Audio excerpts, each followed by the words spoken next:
Our story opens in the sun-dappled world of a goodness graces, where the Filbert family, a lively bunch of 7, each boasting their unique rainbow hues, are enjoying a rather typical afternoon. Perhaps Pip, the youngest, whose fur is just starting to sprout in soft pastel streaks, is chasing a particularly iridescent butterfly. Maybe old Barnaby, his coat a magnificent tapestry of every color imaginable, is trying to enjoy a quiet nap under a giant glowing mushroom. Then the mishap occurs. It could be triggered by the ever-curious Flicker, whose bright orange fur seems to vibrate with restless energy. Perhaps Flicker spots something extraordinarily shiny disappearing down a small dark hole, a hole that definitely wasn't there before. Ignoring the cautious chirps of Elder Willow, whose gentle green and blue fur speaks of wisdom, Flicker squeezes into the opening. One by one, or perhaps in a comical tumble, the rest of the Filbert family follows. Maybe it's out of concern for Flicker, or perhaps the allure of the unknown is too strong for their adventurous little hearts. Whatever the reason, they find themselves sliding down a surprisingly smooth, sloping tunnel. The light from the world of goodness graces fades behind them, replaced by a dim, ethereal glow emanating from the tunnel walls. They land with a soft thump in a vast cavern, the entrance to the crystal caverns of Lost.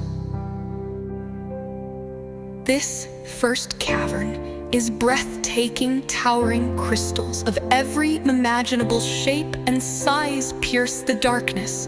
Their surfaces shimmering with an inner light, colors dance and shift as the light refracts through them, painting the cavern walls in a mesmerizing display. There are delicate, needle-like crystals, massive formations that look like frozen waterfalls, and clusters of tiny, sparkling geodes. The air feels cool and carries a faint musical hum, perhaps the vibration of the crystals themselves. The ground is uneven, covered in a carpet of crystal shards that crunch softly under their stubby feet. Their initial reaction is one of awe, but soon their inherent clumsiness starts to kick in. Pip, mesmerized by a dangling crystal, bumps into a larger one, sending a shower of tiny prisms cascading down Jinx, whose mixed purple and yellow fur often reflects his anxious nature, gets his foot caught between two crystal formations.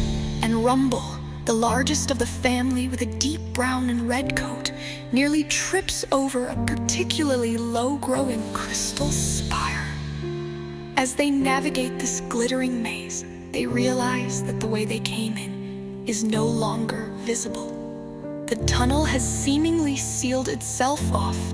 A sense of being lost begins to settle in. But their natural optimism and the close bond of their family keep them going. They decide to follow a particularly bright crystal formation, hoping it will lead them to another way out, unaware of the deeper wonders and potential perils that lie further within the crystal caverns of Lost.